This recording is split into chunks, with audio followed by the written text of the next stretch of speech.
مرحبا.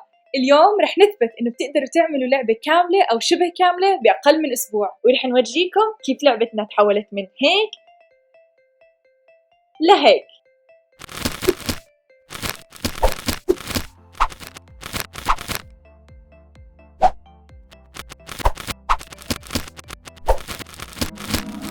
انترو.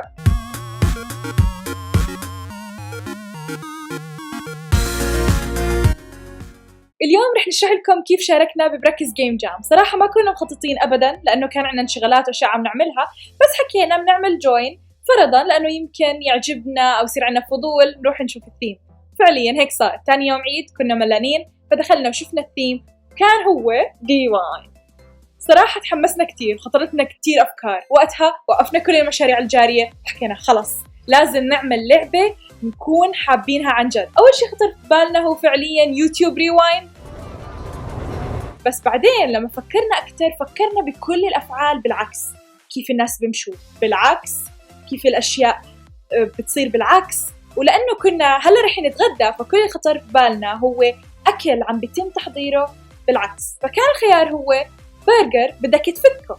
بس السؤال ليه بدنا نلاقي مبرر باللعبة إنه ليه بدك تفكه؟ انت عم تصلح ورا زميلك اللي خرب كل شيء، حط الخبزة مكان اللحمة، البندورة ضاف زيادة وهو المطلوب ما تضيف، فأنت بدك تفك البرجر كلها لحد ما توصل للإشي اللي لازم تقيمه أو تضيفه، وبعدين ترجع تركبها زي ما كانت. وقتها حسينا الفكرة كتير بتجنن وكنا كتير متحمسين. بصراحة أول مرة نعمل لعبة متطابقة مع الثيم مش بشكل مباشر، يعني مثلا قوقعة وحذلقة وشرنقة ما بفضل تعرفوا قصصهم، بس كانوا مباشرة. الثيم هو العودة بالزمن، هيا اللاعب يعودوا بالزمن، فكان مباشر بطريقة مزعجة. حاسين إنه هالمرة الوضع أحسن. باليوم الثاني أنهينا النماذج ثلاثية الأبعاد ودخلناها ليونيتي محرك البرمجة، وقررنا اتجاه الكاميرا وكيف آلية اللعب أكتر. وتقريبا باليوم الثاني كانت الصورة واضحة، اللعبة اللي تخيلناها صارت عم تنخلق قدامنا، إشي بجنن. حسنا الكاميرا فيو وصرنا نحسن الإضاءة، اشتغلنا على آلية اللعب أكتر، ونوعا ما خلصنا البرمجة. بعدين إجا وقت حل الباجز. باليوم الثالث مع إنه ما عملنا كتير شغل بس نتيجة الإنجاز كانت واضحة. لما شفنا كل شيء بتناغم مع بعض صارت الانتجريشنز واضحة قدامنا، وكان مشاهد كتير ممتعة، خصوصاً أول مرة منشوف شيء كان بمخيلتنا وصار على الحقيقة from scratch. تقريباً أكتر شيء فخورين فيه إن اشتغلنا على الجدول، وحتى أحسن نظام اللعبة إنه أنتوا بتسحبوا أماكن الأغراض وبترجعوا وبتطبقوهم بطريقة معينة حتى يوصل عندكم البرجر ويصير مرتب. جهزنا البارتيكل افكتس والساوند افكتس. بصراحة مع إنه هاي اللعبة مش تعليمية ولا هادفة ولا مفيدة، بس من الألعاب الهايبر كاجوال نقدر نعتبرها، أو إنها مسلية لطيفة وخفيفة ما بدها تفكر كتير، بدها بس تمضي وقت. عشان هيك إذا متحمسين تعرفوا عنها أكتر رابط تنزيلها بصندوق الوصف. باليوم الرابع بعد إضافة الأصوات والمؤثرات البصرية قاربت اللعبة على الانتهاء، وكتير متحمسين والتجربة رائعة. أضفنا مراحل والانتقال بين المراحل، كيف تبدأ المرحلة، كيف تنتهي، كيف الأصوات جواها، كيف في مؤثرات بصرية جواها.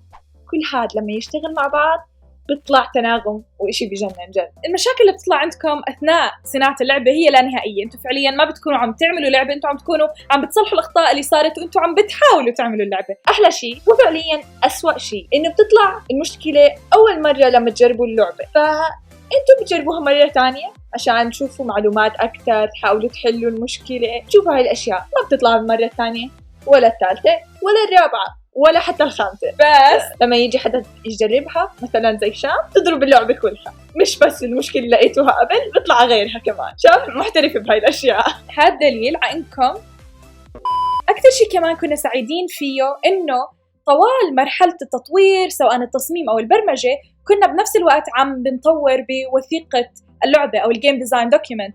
هذا الشيء كتير ساعدنا، كنا عارفين إحنا لوين رايحين، وهو اللي ساعدنا إنه الشيء اللي مخيلتنا السكتشز كلها، الأفكار كلها، كل إشي يكون محسوب بالملي باللعبة.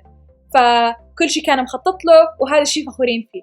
خصوصاً إنه إحنا بالجيم جامز الباقيين كنا فوراً بننط على المحركات والبرامج نبدأ نشتغل، وما نكون عارفين شو اللعبة أصلاً، هيك بس عنا فكرة مبدئية عنها وبدون تخطيط نبدأ ونشتغل اللعبة، ومش عارفين كيف كل ألعابنا اشتغلوا لحد هلأ.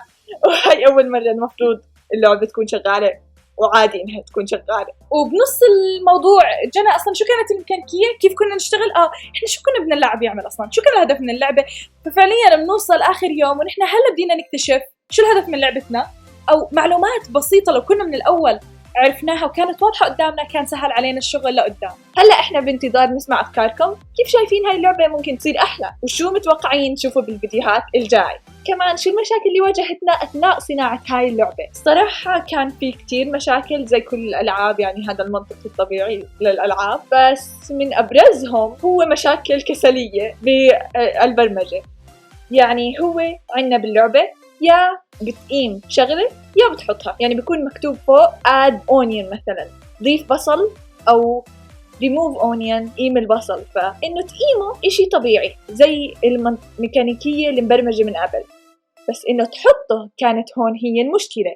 كيف السيستم بده يعرف إنه هلأ صار وقت حط البصلة ويوقف كل شي تاني ويستنى البصلة تنحط لحد ما تنحط، يرجع يشغل كل شي تاني يرجع ينحط مكانه. وكمان من الأشياء اللي عقدتنا هي مايونيز وكاتشب، كانوا كتير مهمين بالنسبة لنا لأنه حبينا نعمل إفكت حلو يطلع كريمي، بس لما اطلعنا على ريفرنس كان الطريقة اللي بيستعملوها كتير غبية. كانوا بيحطوا اسطوانات أو دوائر صغيرة عشان يشكلوا بالآخر كريمة. كانت هاي شغلة ممكن تضرب اللعبة، تخلي يونيتي ينفجر، تخلي اللابتوب ينفجر عادي، إشي كتير منطقي. يعني إحنا بنحط اسطوانتين بالسين بضرب معنا كل شيء، مش عارفين كيف هيك ألعاب موجودة وشغالة منيح. بس شيء واحد تعلمناه من هذا الجيم جام إنه نحن لما عملنا قوقعة كان شيء جبار. كيف عملنا قوقعة ب48 ساعة كان شيء خيالي. البرمجة والتصميم كله مع بعض لما يتفاعل، فبدنا نشكر شامو جنى القديمين ونقول لهم واو تعالوا علمونا شوي كيف نصير أسرع.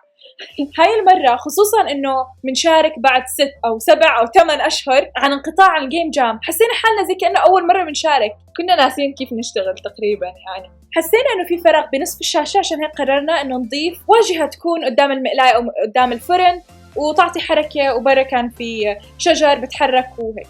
شيء حلو ومفيد إنه نحن قدرنا نخلص اللعبة أبكر من الوقت المناسب، لأنه أنا زورت مواعيد تسليم اللعبة. كنت أحكي لجنى إنه ضايل 2 يوم وهو كان ضايل 4 أيام، بس عشان نخلص الموضوع بسرعة، وأدى لنتيجة مهمة وجميلة وقدرنا نخلص أسرع. قبل 2 من التسليم سألنا ناس بيفهموا بالمجال كتير عن كيف نقدر نخليها أحلى، وصراحة بعد الأفكار والحوار والعصف الذهني غيرنا كتير باللعبة. صارت تاب بدل سوايب، والمواقع تحت المكونات صارت محددة أكتر، يعني صار لهم بوكسات. ضفنا شي بواجهة المستخدم عشان تورجي اللاعب هلا شو لازم يعمل. اليوم كان آخر يوم للتسليم، يوم السبت، وعانينا كتير عانينا بإنه نرفع اللعبة كون تقدر تلعبها على البراوزر، لأنه يونيتي مش كتير حابين البراوزر وعلاقتهم معه مش منيحة، فبيطلع مشاكل بالهبل لما تحاولوا ترفعوا ويب جي ال. هذا الشيء محزن، خصوصا إنها مسابقة ونحن بكل مسابقة بنحرص على إنه نعمل نسخة للويب أو أونلاين ناس يقدروا يجربوها من غير ما يضطروا ينزلوا أي ملفات عشان أسهل عليهم وأسرع. للأسف هاي المرة ما قدرنا نرفع زي ما كنا متعودين كل سنة. بانتظار نسمع آرائكم وتعليقاتكم، شو شايفين أحلى شيء بهاي اللعبة وشو الأشياء اللي ممكن تطويرها. من الأشياء الحلوة اللي اشتغلنا عليها بوثيقة تصميم اللعبة أو الجيم ديزاين دوكيمنت، كتبنا وصف اللعبة والمصادر اللي أخذنا منهم الصور اللي ممكن تجيب لنا الإلهام، وصفها، على أي منصة رح تشتغل، آلية اللعب، جدول زمني بسيط للجيم جام بس الأسبوع هاد كيف رح نشتغل. كنا محددين من الأول كل شيء بدنا إياه، نماذج 3 الأبعاد، واجهة المستخدم، الأزرار، المؤثرات الصوتية والبصرية، وأعدينا تشيك ليست أو قائمة نهائية إذا بتنتهي بنكون أنهينا هاي اللعبة. هاي القائمة أكيد ما رح تخلص، اللي هي فيها كل التعديلات المستقبلية اللي إن شاء الله رح نشتغل عليها. بانتظار تكون تعليقاتكم من ضمن هاي الفاينل تشيك ليست. تخيلاتنا عن الواجهة البدائية أو المبدئية أو ستارت سين كان إنه يكون في كلمة never served ويوقعوا الأحرف بعد ما يوقع البرجر، وحطينا مع إنه ما له دخل باللعبة بيانو نوت صوت على كل واحدة منهم عشان لما يخبطوا بالأرض ويخبطوا ببعض يطلعوا حلو، وطلع كتير حلو مع إنه ما له علاقة بالواقعية ولا شيء، بس إنه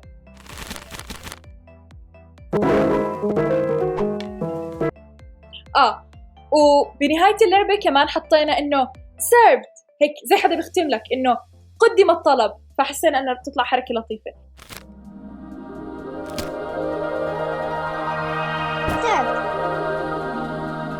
ما كان بقدر يخفى عن مخنا طول ما احنا عم نشتغل على اللعبة صوت سبونج بوب وهو عم بحكي مستر سلطة مستر سلطة مستر سلطة مستر سلطة مستر سلطة إنني حقا أحب عملي.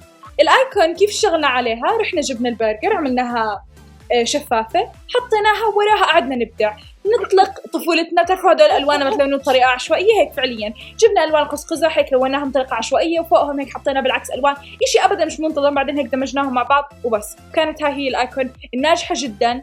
لما يسالونا شو سبب نجاح هاي اللعبه رح نحكي لهم الايكون. مش معقول مش معقول الارت والميكانيك سيبك منه، هي الايكون اللي نجحت. مش معقول. لنكون جدا صريحين، كتير مرت اللعبه باختلاف بطريقه الميكانيكيه، يعني بالاول كانت سحب، بعدين صارت نقر، بعدين صارت مختلفة.